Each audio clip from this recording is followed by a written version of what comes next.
Alright guys, and welcome to this live stream for today. I think we're going to be skipping out on the political process for right now, and we're just going to be talking about some of the news going on. And if you guys are interested, then I can actually have you guys join in on this live stream if you so wish. But yeah, everyone, welcome to this live stream, and today we are going to be talking about the Trump stimulus package and what that is going to entail. Basically, the news today has actually been full of a lot of, a lot of news about a stimulus package that is growing on Capitol Hill. And while virus spreads to all 50 states in the United States, West Virginia has finally confirmed its first case of the coronavirus. So that meme that I made the other day has finally been outdated. So unfortunately, Take Me Home Country Roads is not going to be our theme song anymore. It's going to be Take Me Home, I Don't Want to Get Infected. But anyway, yeah, today, there is actually, a primary race going on today. Today is the 17th. We are going to be looking, toward a couple of primary races tonight. But basically, let me go ahead and get this in. And today we are looking at a little bit of some news going on. Again, we are mostly going to be talking about, what the stimulus package is going to be entailing. The stimulus package, if you guys do not know what a stimulus package is, basically a stimulus is a way for money to flow into the economy to kind of revitalize a lot of how the economy kind of works. So we are looking toward, wow, that latency is really, really off. I thought I put that to low. But yeah, we are looking at an immediate cash payments to Americans as part of coronavirus stimulus package. The Trump administration wants to send direct cash payments to Americans in the coming weeks to help them cope with the economic ravages of the coronavirus. And Secretary Steven Mnuchin is the one who is pushing forward that economic package. It's basically going to be a kind of like a combination between the Democratic stimulus package as well as a Republican one. The Republican one is the one that really wants to put money into the pockets of the American people. Basically, we are going to be in the midst. Wow, we got antibacterial hand soap wanting to be sold to me.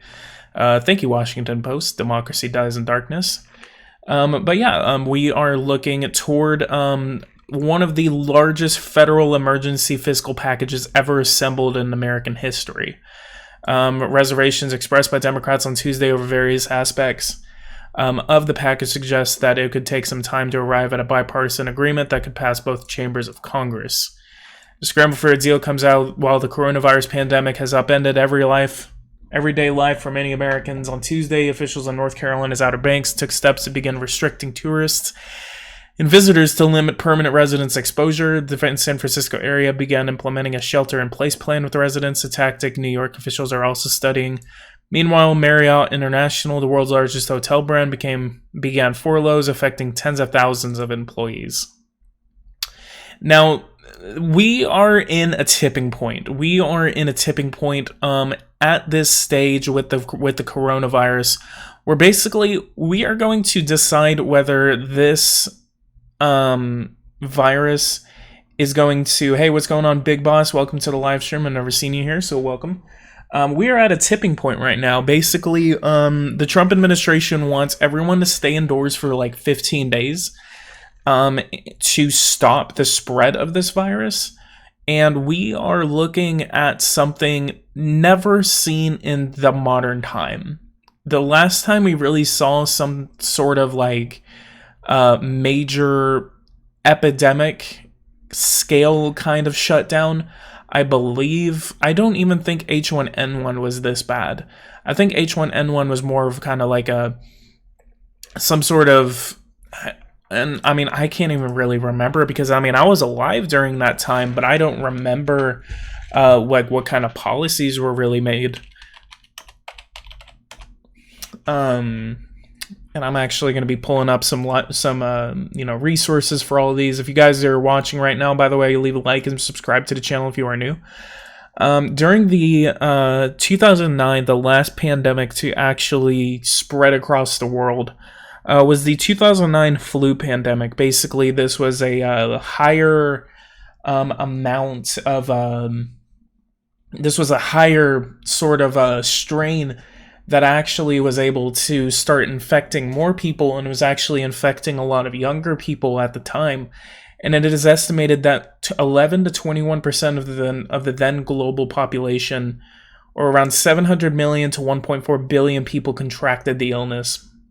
More in absolute terms than the Spanish flu pandemic, which killed nearly 100 million people and infected 500 million. And then the 2009 pandemic killed 150,000 to 575,000. And then apparently a study done was that the H1N1 flu is no more severe than the yearly seasonal flu. So for whatever reason, they actually freaked out on that a lot harder than they ever really should have. Here is, I don't know if that's able to pull up, but the biggest thing about a lot of this is actually literally because we are, again, in a turning point to basically, what's going on, Keck? When is a new episode of Power and Revolution India come out? I'm going to be working on that very soon. Don't worry. I'm definitely going to be continuing that. I'll probably even actually do it once I'm done with this live stream. But yeah, we are in a tipping point. We are in a tipping point in which there's not enough people taking this virus seriously. We are looking at something that is not precedented. And what I see is that a lot of these people are not taking it seriously. They're just saying, oh, well, it's manufactured. It's I'm not going to get affected by it. If I do get it, it's just the flu. A lot of people really keep trying to hammer the fact down that this is just the flu. This is not the flu. For the love of God, do not think that this is just the flu. This is a lot more dangerous than the flu. The flu kills off about 0.1% of who it infects. This virus is killing off about 2 to 5% of who it infects. A lot of people are talking about how this is there's so many more recoveries. The media's not talking about the recoveries because they want to scare people into it. Now, whenever you talk about the recoveries, okay, so 197,000 people have been infected by this disease, right? Okay, so 8,000 people have died. God, they really want me to get some Mr. Jim's pizza and some of that Reliant energy. But yeah, okay, so 197,000 people have been infected. 8,000 have died from it. 81,000 have recovered. Now the numbers, whenever you look at that, most of those are coming out of China. Then you got 2,000 in Italy, 5,000 in Iran. The outbreak seems to kind of be slowing down in Iran. 9,792 total cases right now, with 16,000 total cases. And then the outbreaks in the West are the ones that are actually starting to blow up. These are the ones that where most of these cases are starting to come out of. Now, again, 81,000 have recovered, but there are still 108,000 active cases. Hey, what's going on, Broken Forever? I am also Broken Forever. There are still 108,000 cases of this virus still happening right now. Now, and then if you look at these linear scale charts, we got this. This was the outbreak in China. This is whenever it started, whenever it exploded in China, and China came out and said, okay, this is what's actually happening. China's outbreak started to slow down. It started leveling off around about 80,000. And then the outbreak in the United States and Europe actually started up, especially in Italy and South Korea. This right here is whenever that number started to explode. And then again, we're seeing the same thing in the linear death scale charts, and then it kind of starts slowing down in China, and then it explodes again because it starts blowing up in the West. Now, a huge factor about this is about what we can do to stop the spread of this. Now, staying indoors, not going outside. The outbreak in the United States is absolutely blowing up right now. We are looking like toward the abyss. And social life is going to change over the next couple of weeks. This isn't going to be the next couple of days. This is going to be weeks before things start kind of heading back to normal. And I mean, in my state of Texas, first case of community spread in Galveston County, which is pretty concerning because I had friends that were over there. That's interesting. Wow. That's that's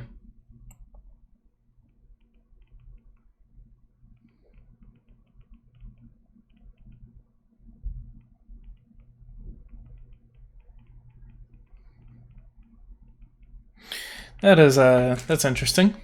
But yeah, like we're not in a safe place right now, and people need to stop looking at this and saying, "Oh, well, like this isn't going to happen to me, like I'm fine, blah blah blah blah blah." Like that's the mindset that is going to get people killed.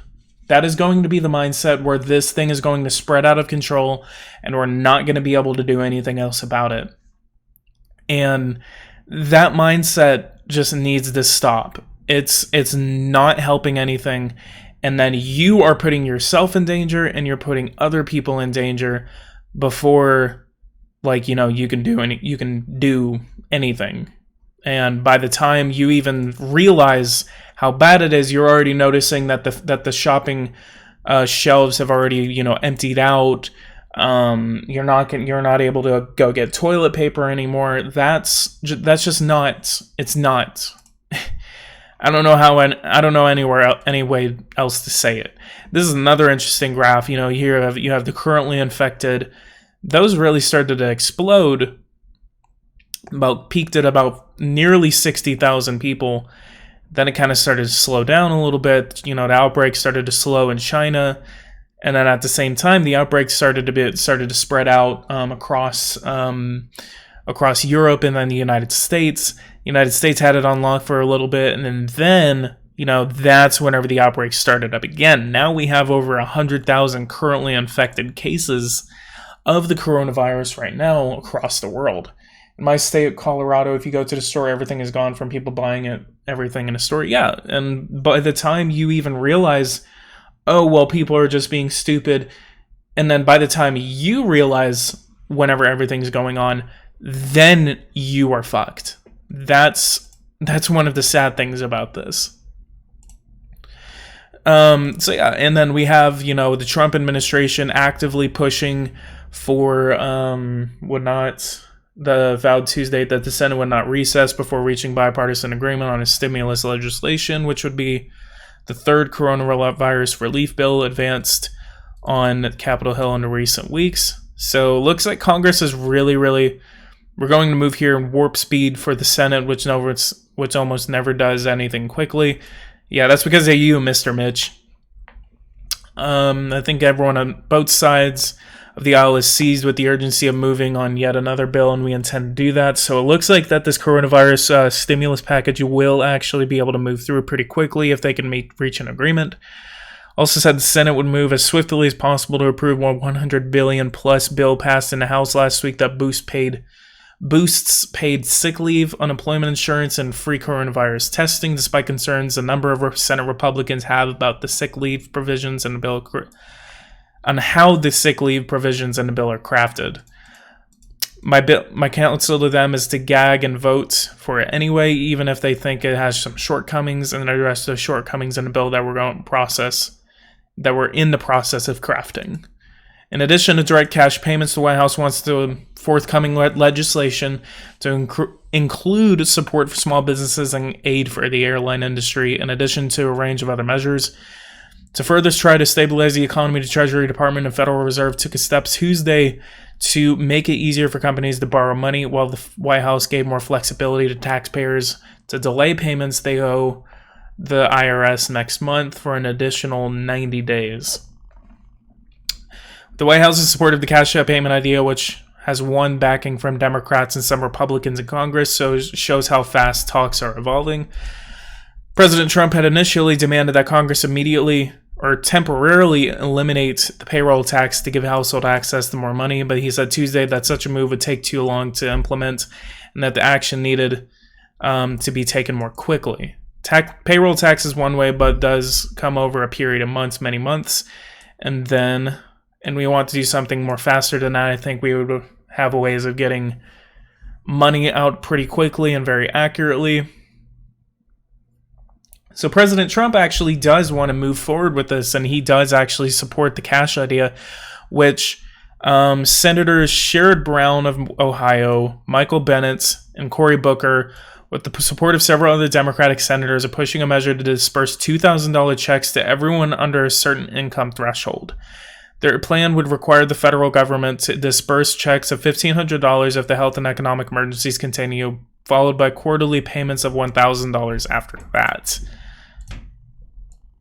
The White House's new $1 trillion plan looks to effectively flood the economy with cash, and said that roughly $50 billion of it could go toward helping the airline industry, which is reeling from cancellations, while Senate Democrats largely embrace the idea of direct payments to Americans, while saying such payments should be paired with other elements such as suspension of loan repayments.